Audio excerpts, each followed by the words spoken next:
Okay, so now we've got another program called n power m, and presumably it computes exponents. So you give it n, and you give it m, and it computes n to the power of m. Okay, so what's the first task for us to do? Complete the table as below. Okay, so what does this code do? In every loop, r gets multiplied by n, and I gets increased by 1. We don't know what n is, but that's totally fine. I can just leave it in the general case. So multiplying by n becomes n by 1 is n, and I is increased by 1. Multiply n again, we get n squared, I is increased by 1, n cubed, 1, n to the 4, 1 more. Okay, so that's the table of values. Okay, so as before, we're going to have to try and work out what the invariant is. Okay, so the obvious sort of pattern we can see is that r is always equal to n to the power of I as the code executes. So we'll guess that's what the invariant is going to be. R is equal to n to the power of I. Okay, certainly it's an invariant, but we have to check if it's both strong enough and weak enough to satisfy the two conditions. So is it strong enough? Well, if it was, we'd have r equals n to the I and loop condition false. So it's false to say I is less than m. Implies r equals n to the power of m. So we'll rewrite this term here as I is greater than or equal to m. And let's read what this says. So r equals n to the I, and I is at least as big as m.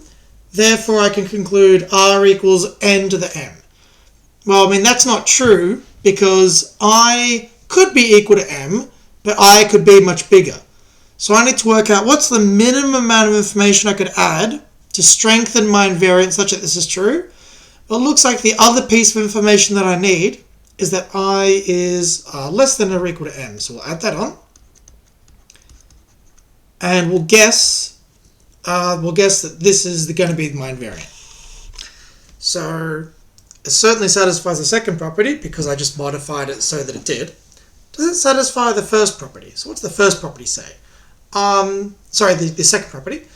It needs to be weak enough to be implied by the precondition. So if m is greater than or equal to 0, and n is strictly greater than 0, and r is equal to 1, and I is equal to 0, do all these facts together, tell me I is less than m, and r is equal to n to the I. Well, if I is 0, and m is greater than or equal to 0, then this property holds.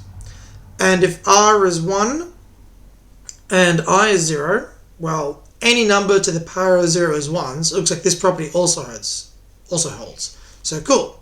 It looks like I less than or equal to m, and r equals n to the power of I. This is the correct choice for the invariant. Now, because this is a total correctness while loop problem, I also need to find a variant. Okay, and so what should the variant satisfy? It has to be greater than or equal to when the loop is entered. So that should be, here I'm using I for the invariant rather than P. And it has to decrease every time the code runs. So what's the code doing? Well, at each loop, I is getting bigger and bigger and bigger until it gets to m. So it looks like a potential choice for the invariant could be m take I. Okay, clearly the second property is going to hold because every loop I gets 1 bigger, which means m take I will get 1 smaller, so that definitely is true. And it must be true, must be greater than or equal to 0, when the loop is entered. Okay, so how do we check that? Basically, I choose the same invariant as before and add the condition I is strictly less than m. Are these two facts enough to give me that m take I is greater than or equal to 0? Well, it looks like it, right? We don't even really need the invariant. This loop property here is enough. If I is strictly less than m, then m is strictly bigger than I, then m take I is strictly bigger than 0, which implies m take I is bigger than or equal to 0. So it looks like this is the correct choice for the variant for doing the proof. Okay, and so now what I've asked to do is I have to give a whole logic proof of the total correctness of the while loop only.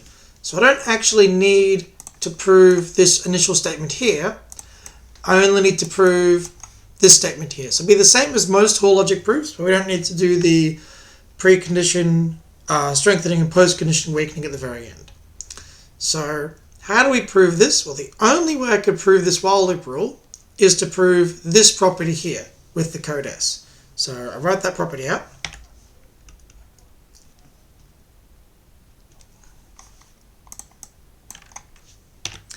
And so this is the statement here that we need to prove. Oh, you'll note that instead of writing E equals N for the variant, I've written it equal to K. And the reason is that N here actually represents an arbitrary variable that doesn't appear anywhere else. But because N does appear elsewhere, I have to use a different letter, so I've used K. If you wrote N for this instead, then you might not be able to prove the property or the property might not be strong enough because N's got additional constraints on it. So now all we need to do is focus on solving this problem here. How are we going to do that? Well, it looks like 2 assignments, so probably going to have to do the sequencing rule. So as before, we copy up the post condition of the last statement. Oops, let's try that again. And then the last bit of code, I equals I plus 1. And then some mid condition that we have to find out. And then we have the precondition of the statement. And then the first bit of code, R equals R times N. And then another mid condition we're yet to work out. So how can we work out the mid condition? Well, we can basically do assignment backwards on the second statement, replacing all the i's with I plus 1s. So going to get I plus 1 is less than or equal to M.